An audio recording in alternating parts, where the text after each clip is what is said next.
Valedictorian, Mr. Leyton Chambers.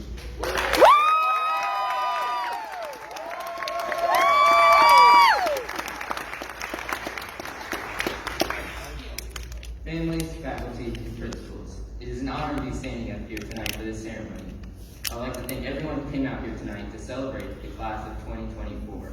I want to give a special thank you to my parents, Amber and Derek Chambers, grandparents, aunts and uncles, siblings, teachers, and principals who have also worked so hard to get me here today. I would also like to thank my friends, family of faith, and coaches who helped me be the best that I could be. Throughout our education, we have learned so much, but these past 4 years have impacted us more than the rest. In 9th grade, we learned about the power of green bucks. Mr. Green's green bucks were more valuable than real money. When it came to the auctions, it was pure chaos, with monopolies, banks, and groups of students all coming together for just a bag of Doritos. In 10th grade, we learned that Miss Cooper loved Bible reading. Every spare minute of class, she encouraged us to read out of the Old Testament in Bible class. In 11th grade, we learned that Dr. Height was a master chemist. We were learning new experiments and conducting new experiments just about every week in class. In 12th grade, we learned that Miss Finch was an expert party planner. We had so many senior class parties throughout our school year. The games and food made it one of the highlights of the year.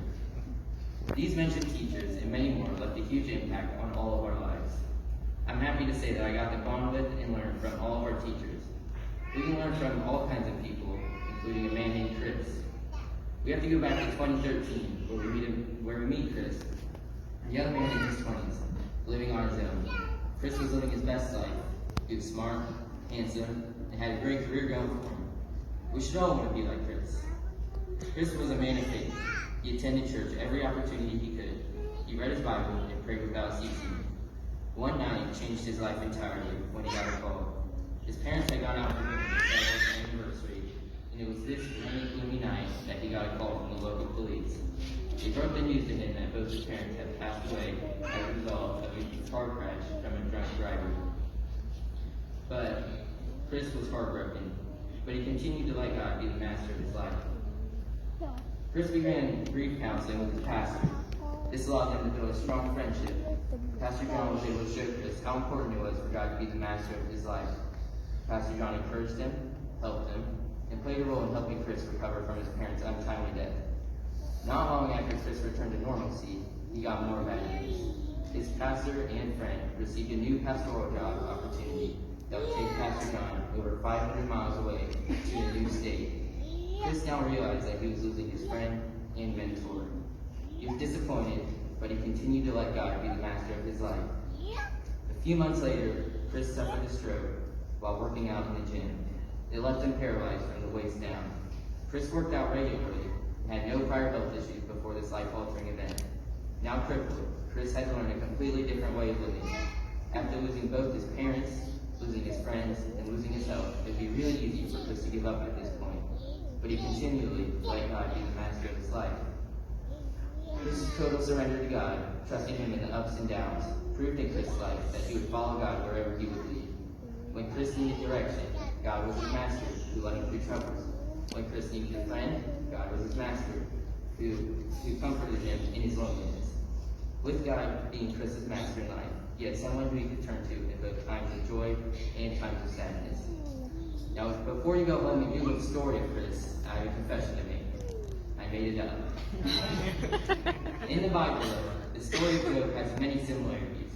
Job lost everything: family, friends, possessions, and health. But like our friend Chris, Job let God be the master of his life. Because of this, God rewarded Job for it. Job continually remained faithful to God and let God be the master of his life. God blessed Job, and Job received double of what he had lost.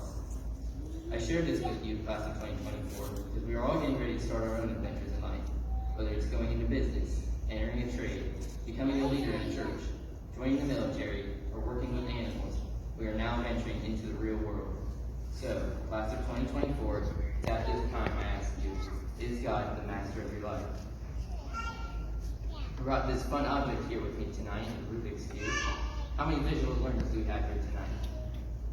I'm going to go ahead and scramble this up.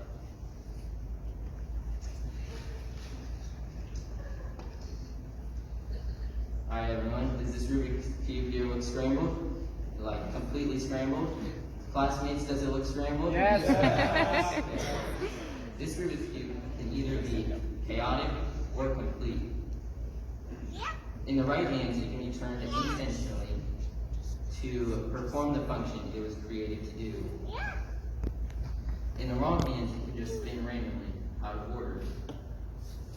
Isaiah 64:8 says, "But now, Lord, you are our Father, we are the clay. And you are our powder, we are all the work of your hand." Each part of this cube is designed for a specific purpose. In case you can't tell, it's really different.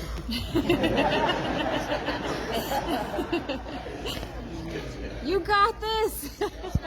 Okay, so without the right master, the cube can be turned in any direction, and it might not ever be solved. For the cube to be solved, every turn must be intentional. Matthew 6:24 says, "No one can serve two masters, for either he will love the one and hate the other, or he will be devoted to the one and despise the other. You cannot serve God and money." Is God the master of your life? If he isn't, is it money, time, social status, education, beauty, work, video games, or is it even yourself? Class of 2024, who do you want the master of your future to be?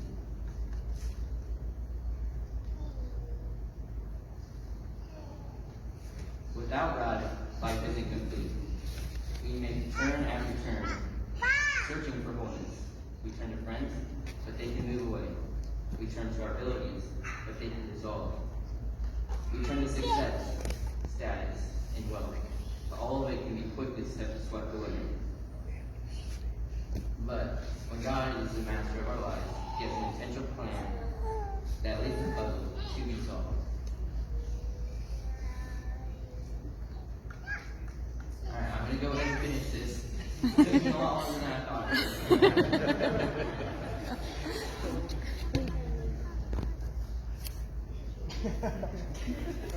Give me just a second, I'm almost there, I promise. So Leyton.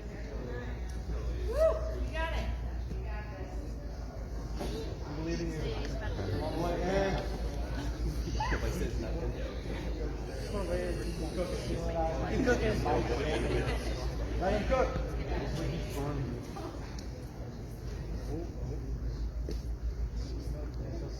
What did he mess with?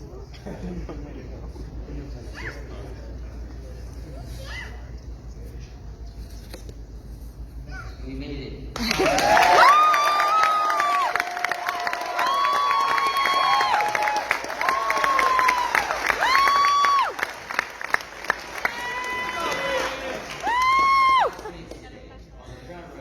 You'll find 14 small Rubik's cubes.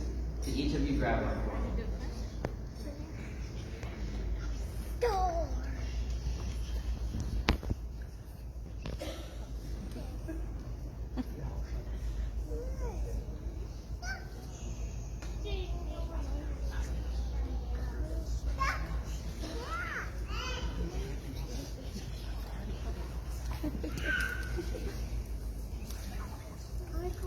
Should be.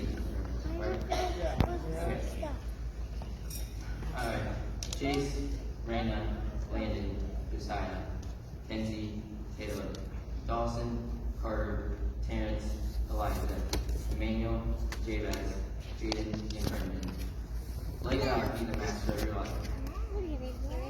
Proverbs 3:5-6 says, "Trust in the Lord with all your heart. Do not lean on your own understanding. In all your ways submit to him, and he will make your path straight." So class of 2024, this solved Rubik's Cube is what our life will look like when God is in control. He will lead you and guide you. Remember when you leave tonight and start your adult life, that God has a plan for you, and it's up to you to decide who you want your master to be.